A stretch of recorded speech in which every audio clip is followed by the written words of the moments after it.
Balik lagi sama kita di Two Genetic Talks. Jadi kita kebetulan lagi di luar lagi karena kita mau setiap videonya tempat itu beda-beda. Padahal mah nggak punya tempat. Sebenarnya ada, cuman males aja. Iya, kalau di tempat itu kayak lebih enak jalan sih kalau gue tuh. Karena gue kalau lihat ini kalau dari gue tuh kayak podcast bisa beda ya mungkin ya kalau kita ngeliatin kayak Deddy Corbuzier kayak gitu-gitu. Hidupnya sendiri beda. Sendiri, mungkin gue akan bilang itu nyaman ya. Iya. Tapi bagi gue di saat ntar punya juga mungkin gue tetap akan pindah-pindah. Tapi itu punya gue juga tempatnya. Iya. Dari bisa dong kayak gitu. Banyak Bisa, studio. bisa. Gitu lah juga. Nah, jadi hari ini kita akan ngebahas tentang nutrisi, makanan dalam muscle building maupun apa ya bilangnya ya kecukupan makan sehari-hari. Kan Ya, gitu ya. overall landscape dari nutrition lah. Kan banyak tuh kayak bisa dari kalori, bisa dari mikro dan makro gitu. Ya walaupun gue sebenarnya pribadi mikro makro masih berantakan banget. Ya, secara kasaran juga kita mikro makronya juga masih belum jelas, masih juga kadang-kadang kalori intake per harinya masih goals, kadang pun juga enggak, masih kurang protein gitu-gitulah. Ini kan yang paling kita targetin itu adalah protein dulu aja. Tuh, karena kan kalau muscle building ya, kalau apalagi kalau misalnya kalau lu pada juga ngangkat juga kan pasti yang dipakai protein dan karbonya sih. Yes. Mungkin kalau lemak beberapa bagian orang ada yang concern juga, tapi mungkin Ya. beberapa kalau kayak kita sih lemak. Tapi kan orang pasti concernnya lebih ke yang healthy fat. Tuh, lebih ke healthy fat milihnya. Nah, jadi yang pertama ini kita akan membahas tentang kenapa sih nutrisi itu penting dalam muscle building. Mau dari gua dulu. Dari lo aja. Kalau dari gua ya, kenapa nutrisi itu penting dalam muscle building? Karena menurut gua mungkin gua langsung ke intinya kali ya. Boleh. Nutrisi itu kenapa penting? Karena tiap harinya aja kita aja butuh tenaga, butuh asupan. Kenapa gue kaitkan dengan penting dalam muscle building? Di saat lu ngangkat juga, lu olahraga ataupun nge-gym, nutrisi itu yang bantu lu di saat di gym, sesudah nge-gym pun juga dia akan gimana gue ngomongnya ya?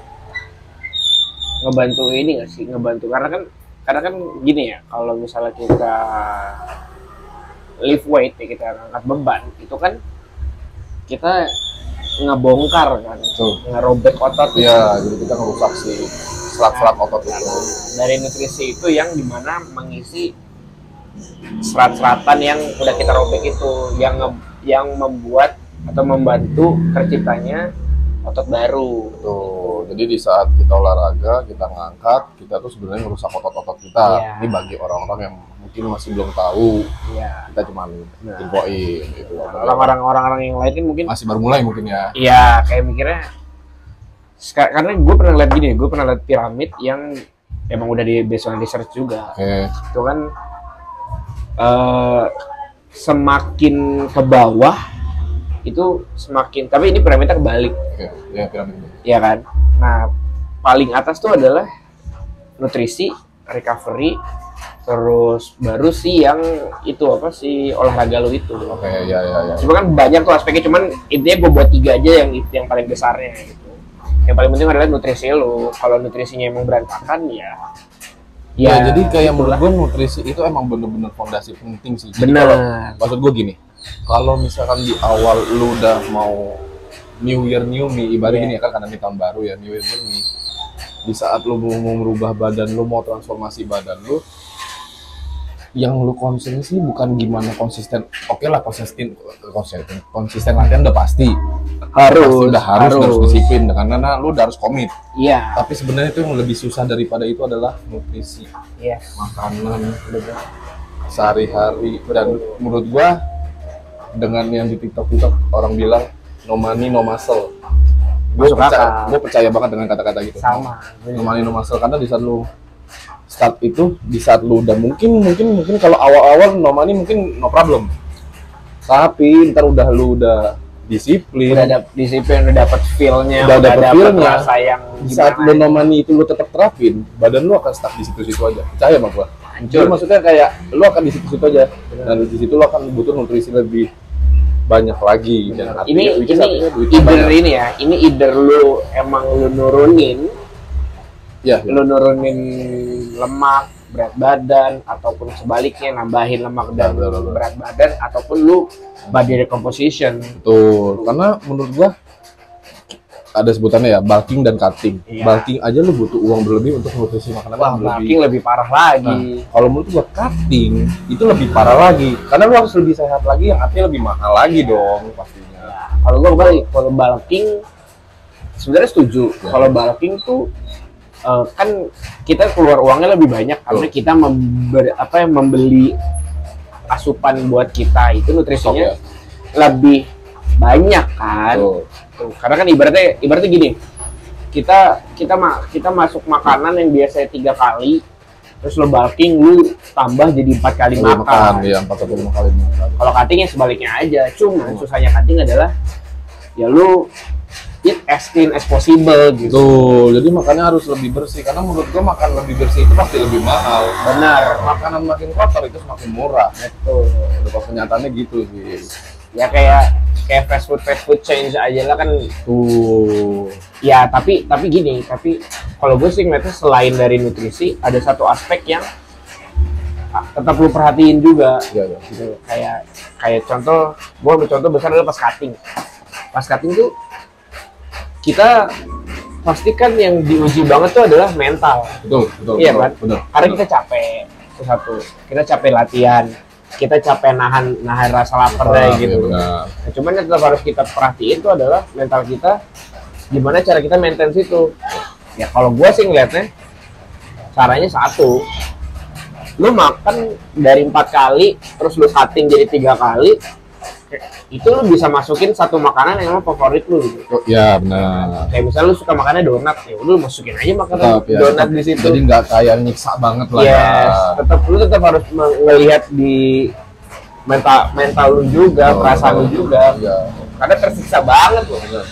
Karena menurut gua kayak kalau gua nggak tahu ya, kalau orang-orang di luar sana kalau udah cutting tuh katanya sih grumpy banget. Parah. Bawaannya bete segala macam. Karena nutrisinya. Tuh. Karena kan badan menyesuaikan juga kan. Bener. Gitu kan. Gue jadi kayak soalnya gue kurang tahu nih kalau orang cutting gimana, nggak relate juga. Soalnya kan gue bulking 8 tahun. Beda. Cuman ya gini, nutrisi itu kan dasarnya adalah kalori nggak sih? Tuh. Dasarnya ada kalori. Nah, cara tahu kalorinya adalah sebenarnya paling gampang adalah orang-orang biasa ya, orang-orang biasa yang emang kerja kantoran ataupun yang berkegiatan sehari-hari. Kalau laki-laki itu setahu gue 2000 sampai 2500 kan. Oke. Kalau perempuan itu 1500 sampai sekitaran 1800. Nah, Ya kan, karena kan perempuan ya geraknya lebih lambat itu satu. Terus juga aktivitas mereka kan nggak begitu berat dibanding kita kan. Cuman gua nggak menjelekkan gender juga. iya. Basicnya adalah ibaratnya yang paling basicnya itu dulu. Cuman balik lagi tiap orang itu Standarnya beda-beda. yes level energinya berbeda-beda. Beda-beda, benar. Nah cara taunya itu gimana? Berarti ini kita masuk ke poin kedua nih. Nah. Kalau kita kekurangan nutrisi, itu akan seperti apa dan dampaknya? Yes. Gue nggak bisa ngomong secara general, Ya. karena gue juga kurang tahu karena dan orang pun banyak dan pasti hasilnya beda-beda, Yap, gitu benar. kan. Tapi kalau dari gue sendiri, kalau gue kekurangan nutrisi ya, pertama kalau kekurangan nutrisi, gue bisa ngerasa lebih lemes udah pasti.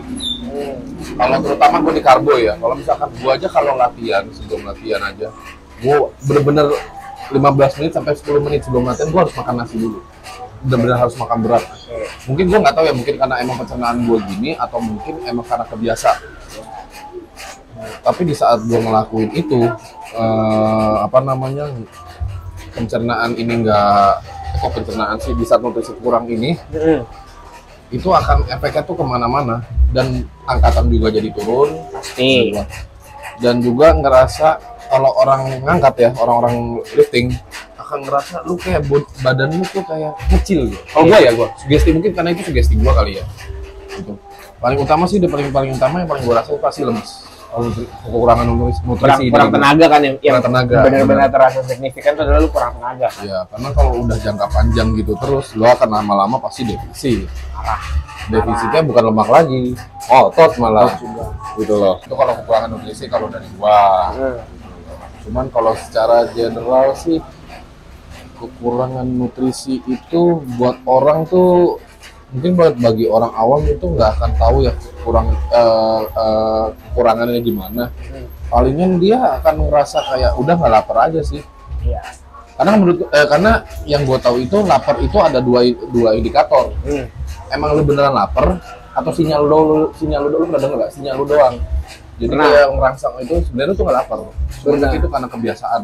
Tapi sinyal itu namanya gue lupa. Sinyal lagi yang kalau yang gue tahu si sinyal itu lu tuh ngerasanya nggak lapar, tapi badan lu tuh memberikan sinyal untuk maksud gua masih butuh nih, butuh makan. Padahal udah cukup. Sebenarnya lu ngerasanya udah cukup karena ya lu udah habis di stok kalori lu, ya kan? Atau lu udah merasa makanan lu tuh udah terlalu banyak sebelumnya kan? Tapi ya kembali lagi nutrisi dari si makanan itu. Kalau yang berbicaranya seperti itu, cuman kita masih berbicara general aja kan. Berarti kalau dari lu nih, kalau kekurangan nutrisi gimana yo? Cara mungkin dari personal aja deh. Itu kalau ngomongin general, kekurangan nutrisi tiap orang tuh kayaknya akan beda-beda dan akan beda maksud juga sih. Kalau gua yang lu rasain gitu. Iya pasti ngerasa akan sangat signifikan adalah gue lebih lemas, itu satu. Yang kedua, gue agak sedikit naik turun mood gue. Dan yang benar-benar kerasa signifikan lagi itu adalah angkatan beban lu itu yang akan berkurang. Karena gini, mungkin ini bisa langsung masuk aja ya. Boleh. Karena gini, gue waktu jujur kan gue dari 106 kg waktu itu gue benar-benar total ekstrim tuh, cutting full. Tapi gue belum tahu tuh yang namanya body recomposition dan lain-lainnya. Karena kondisinya waktu itu COVID. Betul. Ya kan, gue dengan tinggi 160, ya kan, berat gue 106 kilo kan udah sangat.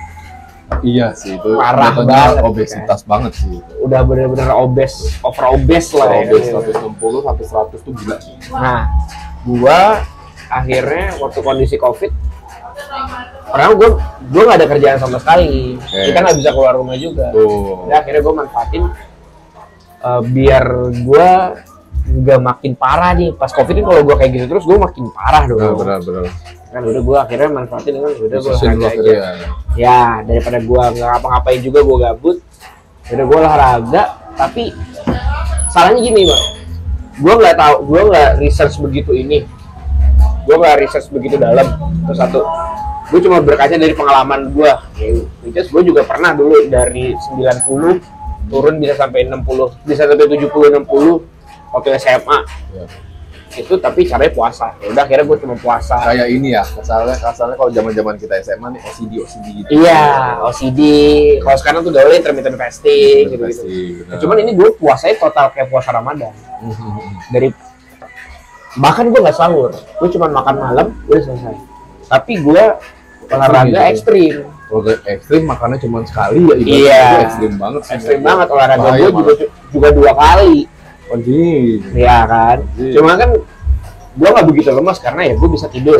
Waktu itu gue COVID, kita lagi COVID kan nggak ada kerjaan apa-apa. Yaudah gue bangun pagi atau siang, olahraga, mandi, tidur, lumayan kan badan lu resting. Bangun lagi sore sekitar jam 4 jam 5, olahraga lagi sekitar sejam atau setengah jam, buka puasa, makan, udah rest. Malamnya nggak ada makanan lagi kan. Makan gue juga malam juga sedikit, juga nggak ya ibaratnya kayak. Karena kan lagi mengurangi kan. Iya itu kan. Ekstrim banget sih. Dan gue dapat energi dari lemak gue juga kan, jadi gue nggak ngerasa begitu ini. Iya sih, oh iya benar. Ya kan. Lemak kan diubah jadi energi sih. Nah cuman kerasa bangetnya itu adalah ketika gue sudah masuk ke dunia angkat beban. Setiap ada yang nyariin gue untuk nge-gym, gue kira nge-gym. Ya sekitar gue udah tahu tuh semua protein dan lain-lainnya. Tapi goals gue adalah gue belum body composition. Gue masih mengajar turun dulu ya nih semua nih, lemak itu hilang-hilang. Hilang dulu lah ya. Ya kan, padahal kan sebaliknya lu malah body composition kan berkebalikan ya, lu nambah massa otot tapi nurunin massa lemak juga. Ya, benar.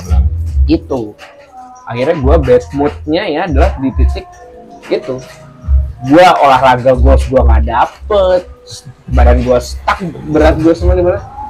Dan itu bad mood. Akhirnya ya udah, gue lupa nonton videonya siapa, Jeff Nippard atau siapa gitu.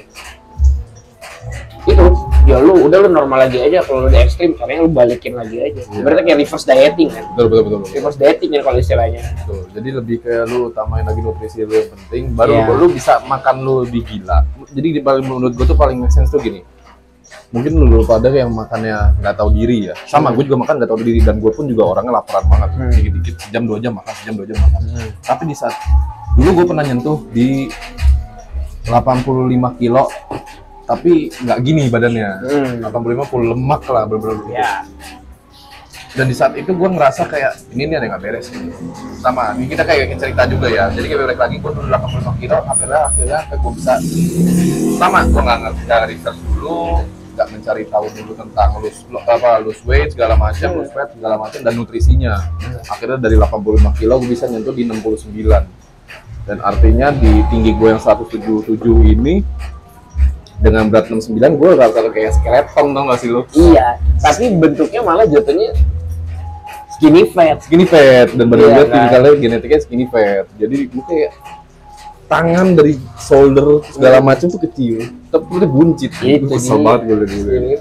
Akhirnya ya udah dari situ kurangnya gitu sih, maksudnya kayak nggak riset dulu segala macam. Jadi maksudnya saran gue kalau lu saat lu udah decision untuk lose weight ataupun lose fat, mau naikin naikin muscle juga, cari tahu sih gua. Iya, berarti new meal lu harus lu awalin dengan yang lu serius. Iya, serius. Jadi jangan sekedar hanya di mulut gitu loh. Iya, terlepas gini, sorry Bang. Terlepas dari lu kerjanya kayak gimana, kayak kerjaan gue sekarang kan maaf. Gue kadang rapat di hotel, gue kadang dinas keluar kota, gue diajakin gitu. Iya, udah sempetin lah gue nge-gym kalau hotel ada gymnya, atau di tempatnya ada gym yang bisa gue daily visit, gue datang ke sana. Kalau enggak ya udah gue body weight aja di kamar hotel. Atau ya kalau gue males juga ya udah, either gue nggak sarapan atau either gue nggak makan malam, dah gitu doang. Jadi maksudnya adalah poinnya di saat lu udah decision untuk berubah, even lu nggak bisa untuk konsisten dulu atau komit, lu mulai aja dulu sih.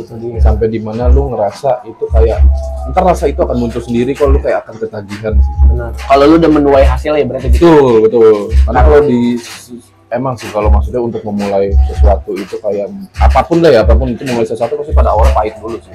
Ya memang sih awalnya kita dari niat dulu, cuman yang penting awalnya lu kalian research dulu aja. Kalau nggak research capek. Benar. Setelahnya belajar lagi di setelahnya nih capek. Maksud gua kayak apapun yang mulai itu nggak akan sia-sia kalau lu beneran komit sih. Yes. Nggak akan sia-sia, bener-bener nggak akan juga. Mungkin 3 bulan 6 bulan pertama lu nggak akan ngeliat rasa ada hasilnya. Ada harus, makanya maksudnya 6 bulan itu pasti ada ya. Ada. Walaupun cuma sedikit, tapi ntar akan kebayar di setahun. Kalau untuk muscle building ya, ataupun lose weight ya segala macam.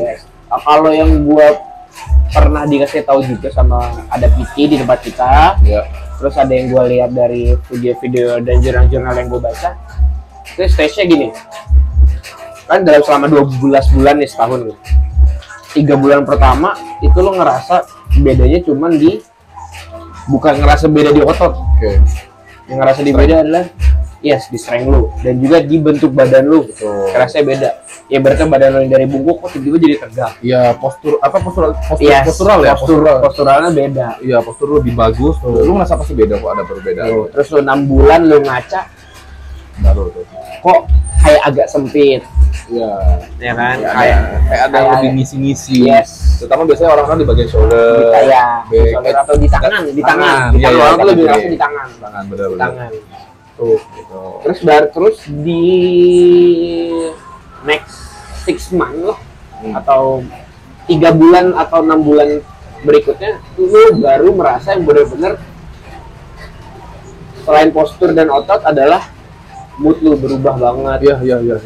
Lu jadi lebih pede. Betul. Badan, muka jadi lebih cerah. Benar. Itu satu.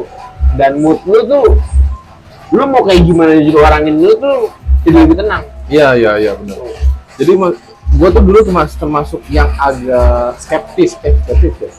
Agak skeptis dengan agak denial juga dengan lu kalau ini dulu ya waktu gue belum mulai, lu akan nge-gym, lu akan lebih pede sih, lebih pede dan lebih percaya diri. Terus gue udah mati ngomong kayak, lu kalau emang orang dasar percaya dan pede aja sih, emang percaya diri aja, malah lu mah cuek aja orangnya. Ternyata gue pun jadi yang kayak gitu, oh ternyata tuh bener ya, gue ngerasain yang kayak gitu, gue rasain gitu loh.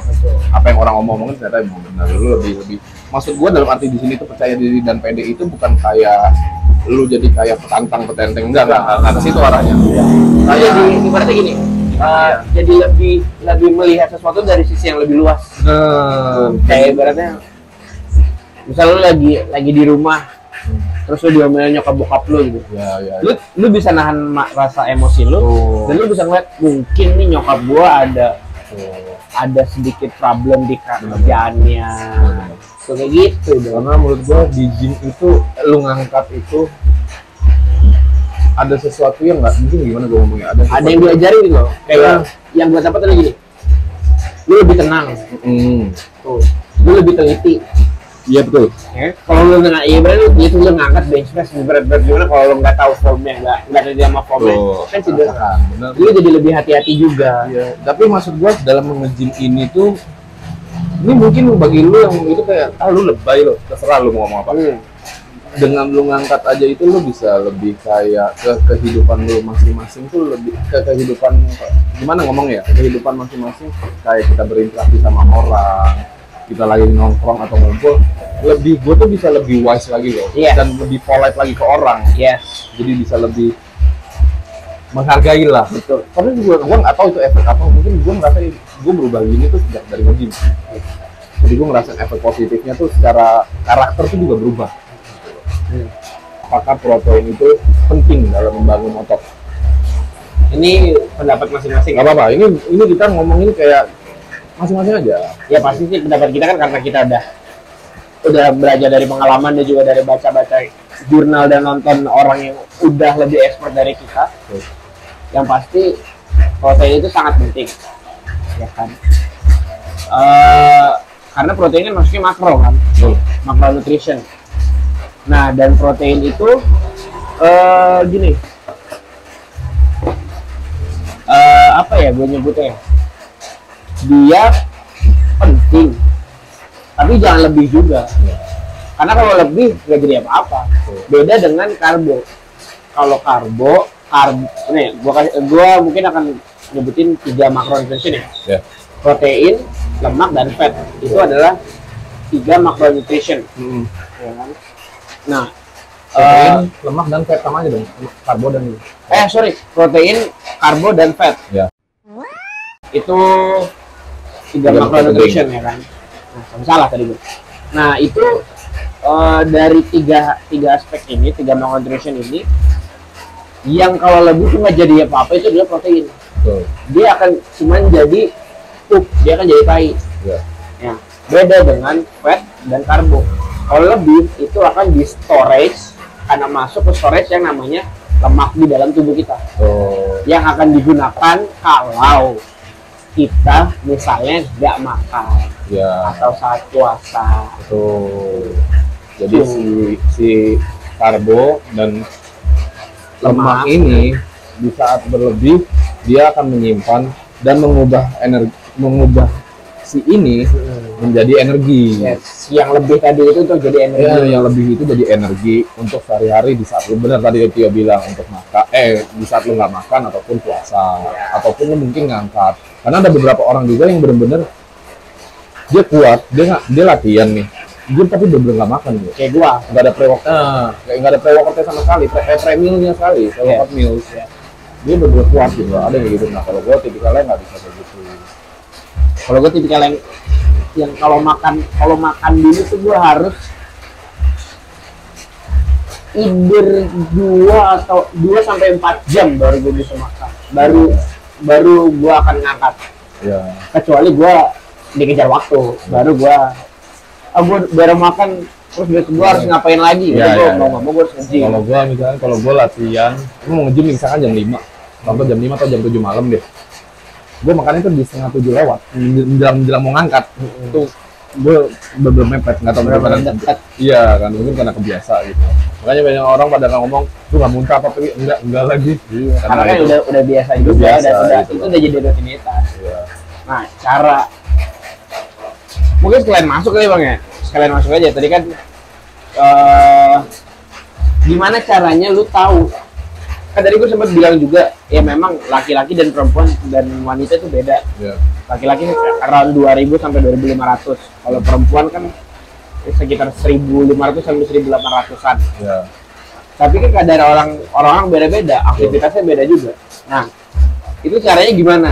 Kita bisa tahu lu dan gua itu kalorinya berbeda. Gini ya, kalau dari gua, gimana cara kita tahu kalori dan nutrisi ya? Kalori dan nutrisi per orang itu beda-beda. Gua based on true ini aja, sains aja sih. Iya. Lu di Google atau di internet ada namanya kalkulator kalori. Yes.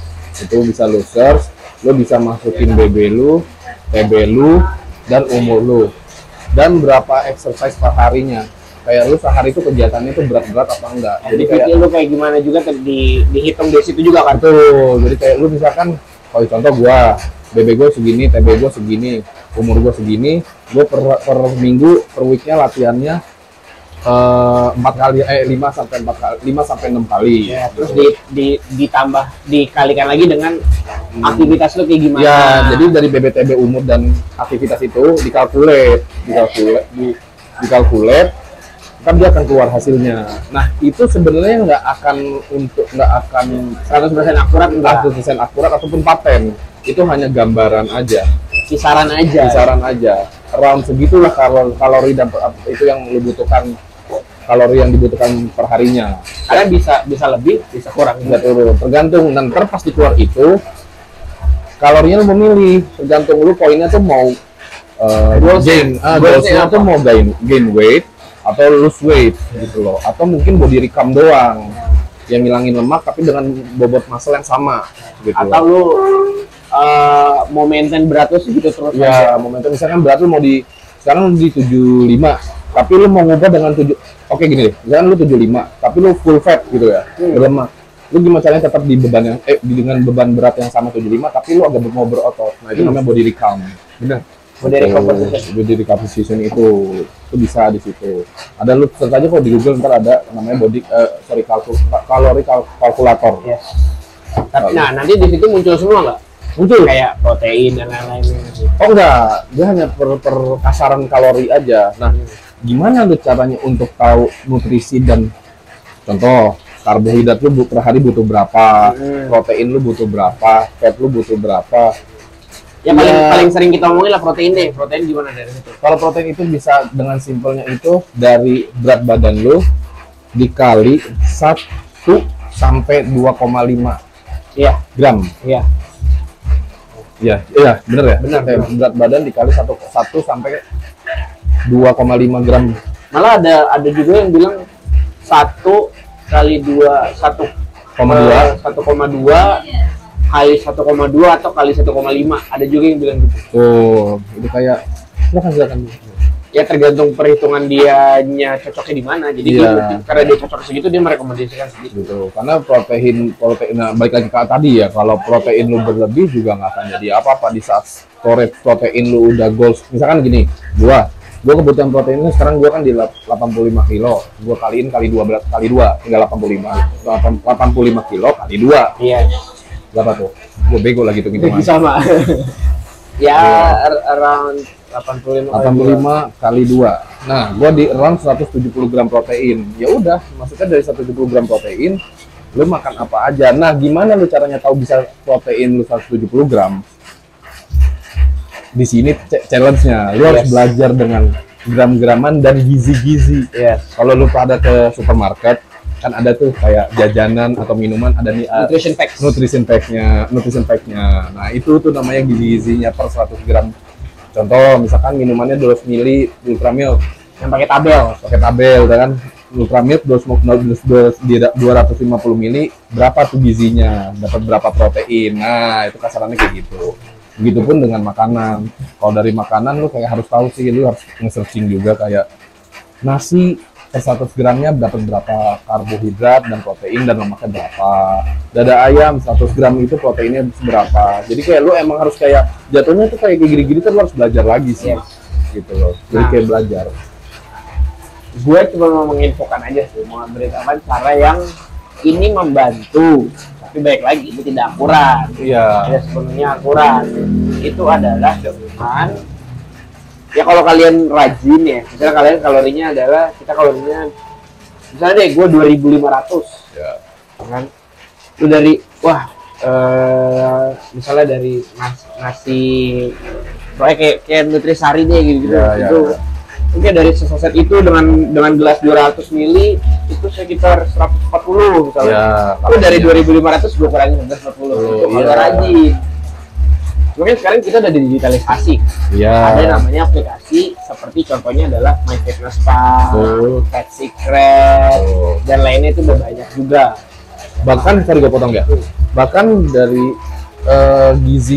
dari aplikasi tadi MyFitnessPal ataupun Fat Secret itu mereka udah canggih. Jadi mereka bisa nge-scan. Jadi kalau lu ke supermarket, benar. Ada barcode. Contoh deh, lu ngambil mie goreng. Jangan mie goreng nggak ada. Contoh Vicky apa deh yang emang up to date, dia ada scan barcode-nya. Lu tinggal kamu lagi. Lu tinggal scan doang. Scan barcode, keluar tuh gizinya dan update kalori. Lu makan tuh segini. Tapi barcode-nya bukan barcode yang kayak Kris ya. Barcode yang garis-garis tuh barcode jadul. Betul, barcode jadul kayak ini yang scan kasir. Dan scan terkeluar. Nah, udah sesimpel itu aja. Oh, lu makan segini kalorinya. Oh, proteinnya segini, fatnya segini. Kalau lu pilih dia langsung mengurangi. Betul, begitu di scan dia langsung ngurangin kalori lu per hari. Jadi gitu loh. Nah, tapi ini berdasarkan pengalaman gua dan beberapa orang yang emang di dunia angkat beban yang pentingin protein lain-lain. Kalau protein kita berlebih, cara taunya paling gampang adalah dari kentut lo. Ya benar, setuju gua. Kalau protein lu berlebih, kentut lu akan bau. Bau banget. Baunya tuh bau yang parah. Bukan bau yang kayak bau telur. Kalau bau telur kan baunya bau amis. Ini baunya kayak lu busuk yo. Bener. Kayak nggak bisa lu describe kayak gimana pun. Baunya buruk banget. Iya bener, busuk banget, bau banget gitu. Terus protein biasa proteinnya udah berlebihan tuh. Parah. Dan nggak enak banget mah. tapi kalau gue sih merasa senang.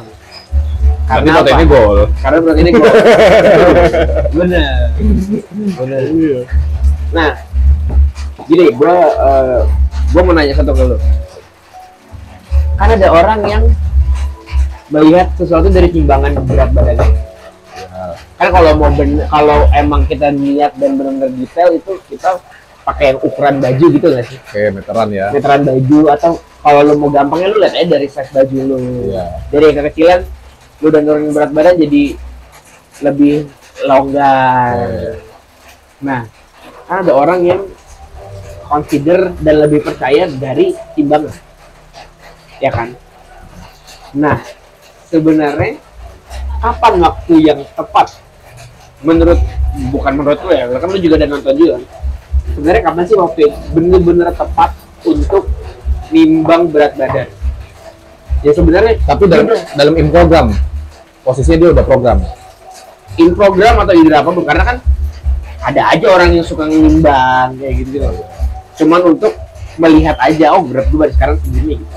Oh, gue paham poinnya. Nah, kapan sebenarnya waktu yang tepat untuk melihat sebenarnya berat badan kita adalah segini? Gitu. Oh, kalau saat ini adalah segini gitu. Oke. Dari yang pertama dulu ya. Lu pada nggak bisa matokin berat badan lu itu sebagai acuan untuk misalkan gini nih, gue ngomongin dalam program dulu ya. Misalkan lu startnya 70 gitu. Dan lu mau goalsnya itu lu di 75 kilo nih misalnya. Nambahin ya, gain weight ya, artinya itu gain weight. lu nggak akan bisa ngerasain hasil itu 75 kilo dalam misalkan cuma seminggu 2 minggu. Menurut gua tuh nggak bisa sesuatu hal yang konkret. Kalau bisa lu misalnya dari 70 terus lu nggak tahunya dari hari Senin lu nimbang Susah 70 gitu. terus lu Kamis deh atau misalnya hari Sabtunya lu nimbang, wah iya udah 72 cepet banget. Iya. Itu ekstrim, Itu ada yang salah. ada yang salah. Ada yang salah. Nah, Lanjut. kalau menurut gua yang paling konkretnya adalah bagi gua berdasarkan pengalaman gua pun, gua nimbang itu di setiap 3 bulan pertama. Oke. Jadi di saat gua start gua 70, Januari, Februari, Maret, April ya. April baru gue nimbang lagi. Oke. Karena menurut gue berat badan itu nggak hanya tentang, maksudnya nggak isinya tentang gimana ngomongnya ya. Dia ada air juga, segala macam. Nah, maksud gue coba deh kalau lu pada kalau lagi program ataupun nggak program, lu nimbang berat badan lu jangan pas udah siang ataupun malam. Nah, Bener-bener di saat pas lu baru banget bangun lu timbang. Karena di situ dari lu istirahat malam ke pagi, perut lu tuh bener-bener kosong, udah ke recovery semua, udah jadi nutrisi semua buat badan lu, dan badan lu tuh bener-bener kosong. Nah, itu berat lu yang sebenarnya. Di saat lu baru bangun banget pagi, itu tuh berat badan lu yang sebenarnya. betul. Gitu. Itu dari science dan juga dari orang-orang yang udah lebih expert dari kita. Tuh, itu gue salah satunya gue tahu dari Jeff Nippard itu. Jadi lu nimbang berat badan dari pas lu bangun tidur. Kan di saat itu perut lagi kosong-kosongnya dan nggak ada apa-apa, clean. Itu full sebagai acuan konkret untuk berat badan lu yang sebenarnya. Mungkin gue nambah dikit aja kali. Nambah dikit adalah bisa kalian kita nimbang pada saat baru bangun tidur terus nimbang. Mungkin gue tambah dikit itu adalah nimbang juga pagi-pagi, benar pagi-pagi dengan kondisi perut kosong dan after kalian buang air besar di pagi hari. Karena ada kalau yang emang kan ada orang yang pencernaannya nggak apa ya, ada orang yang nggak biasa bangun tidur langsung buang air. Oh iya. Karena juga ada orang yang bangun tidur atau seminggu bisa buang airnya bisa cuma berapa kali. Ada beberapa orang yang nggak setiap pagi. Kalau setiap pagi ada langsung BAB, Iya. BAB. Ada beberapa orang baru seminggu ber-BAB. Iya. Kalau menurut gue sih biasanya orang-orang gitu ada yang salah dengan pencernaannya. Iya. Karena sebenarnya lu harusnya bangun terus buang air. Buang air, bener. Karena kan ngeluarin toksik itu ya, apa sih racun-racun ya? Yes. Racun-racun itu Toxicity yang ada di tubuh lu. Tuh, toxicity ya. Nah, itu tambahan adalah ketika lu habis buang air, habis lu buang air besar atau buang air kecil, dan pada saat lu habis lu kentut. Ya. Tuh. Ya, bener. Itu benar-benar definisi, oh hari ini atau saat ini berat badan lu adalah segitu. Ya, jadi maksud gua di saat lu mulai, ini gua ambil case-nya lu program ya, dan lu mau lose weight ataupun mau gain weight ya. Atau mau hilangin lemak juga. Jadi maksud gua di saat lu start banget program, lu wajib banget nimbang berat badan lu di saat lu baru bangun tidur dan lu belum ngapa-ngapain. Boleh mungkin udah buang BAB lebih bagus. Benar. Karena keluar semua. Benar. Nah, itu berat lu yang sebenarnya. Dan lu foto badan lu gitu loh. Gitu ya. Jadi saat hari pertama. Nah, setelah 3 bulan kemudian lu ngelakuin dengan hal yang sama. Di saat lu mungkin beratnya nggak ada progres, berarti ada yang salah dengan nutrisi lu. Mungkin program latihan lu juga ada yang salah. Boleh, sebenarnya boleh nimbang tiap hari. Cuma Benar. untuk maintain rasa kepo lu aja. Iya, kalau gua lebih ke itu sebenarnya cuma sugesti lu aja supaya motivasi lu aja. Lebih ke mental pushnya gitu. Iya, misalkan nih lu hari Senin lu nimbang 70 kilo nih. Senin depan ya, lu naik jadi 71,5 lah, naik lah 1,5 kilo. Wah anjing, ternyata berhasil ya. Nah itu sebagai motivasi lu, tapi sebenarnya itu belum tentu segitu berat lu sebenarnya. Karena idealnya itu yang gue tahu juga itu seminggu itu naik. Ini mungkin bisa ada beberapa orang yang ngomong tergolong ekstrim juga. Idealnya itu adalah lu naik 0,5 gram, 0,5 sampai 1 kilo. Yes. 1 kilo pun itu pun juga kalau termasuk udah ekstrim banget. intake-nya gede banget. Dan itu naiknya juga termasuk ekstrim sebenarnya. Iya, makanya gue bulking pun aja ya. Gue bulking ini di 3.400, 3.500 kalau gue per hari. gue aja mau muntah ya. Iya. Cuman sekarang kan udah kelamaan terbiasa. Dan akhirnya sekarang badan gue lagi stuck. Gitu. Kayaknya gue harus naikin lagi. Gitu. Nah, gue kebalikannya.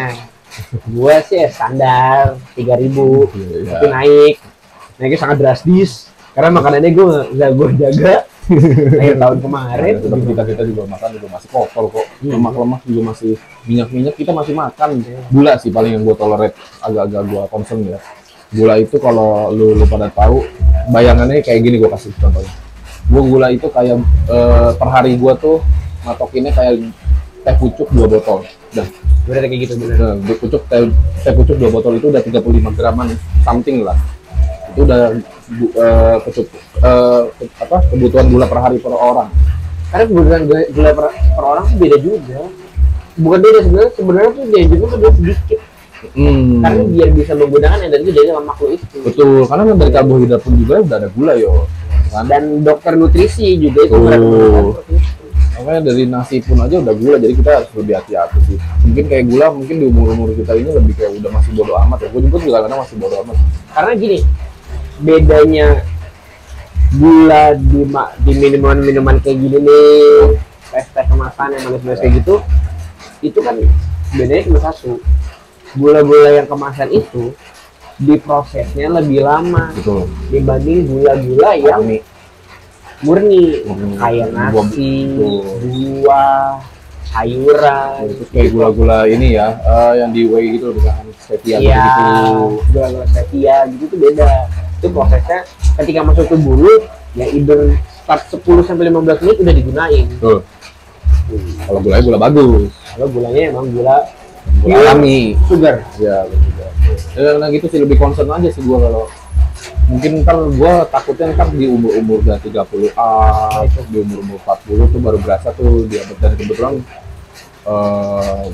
kalau gua background dari bokap ada diabetes sama kakek, jadi gua nggak berani deh gula gitu. Jadi gua perharinya itu kasarannya itu ya udah gula itu sebatas kayak 2 botol satu cup perharinya udah.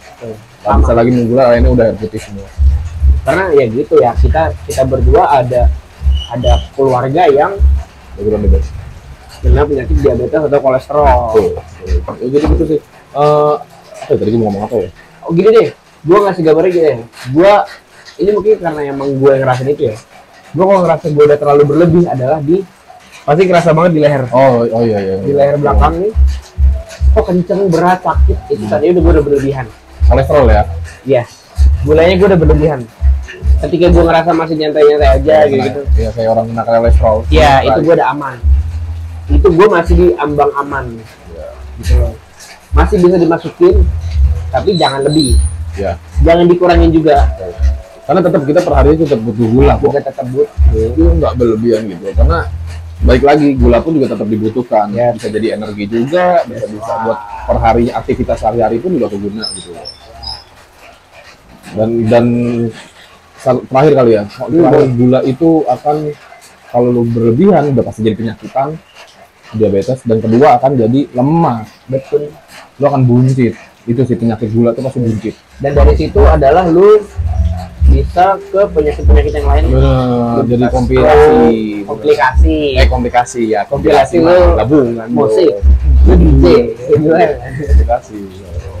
Banyak kok kalau lu udah ini lu udah kadang lu gak sehat gitu itu udah banyak lu bisa penyakit apapun. Either itu stroke, diabetes, kolesterol, serangan jantung, masalah di pembuluh darah dan lain-lainnya. Nah, benar. Udah sih paling dari gua penutupan nutrisi ya. Dari gua nutrisi sangat penting dan sangat fondasi buat gua. Itu fondasi dari maupun lu nge-gym maupun nggak nge-gym, ya itu sangat pasti fondasi. Lo harus bisa lebih wise aja sih. Even lo belum mulai nge-gym pun lo udah harus makan sehat dong. Nutrisinya juga harus benar. Jadi menurut gua nutrisi itu dalam dunia bodybuilding maupun tidak itu sangat penting banget sih. Tapi jangan samakan tapi jangan samakan kalian kuli makan kayak gitu-gitu beda. Makannya banyak gitu beda. Aktivitas mereka itu setiap harinya sangat berat. Berat sumpah. Kalau kita itu beda. Beda. Kulit itu lebih berat. Dan dari lu dah. Nutrisi paling udah nutrisi paling ya penting sih lo. Dari gue sih simple. Start New Year New Me-nya kalian Tapi jangan lupa riset dulu dan jangan lupa konsisten. Thank you guys.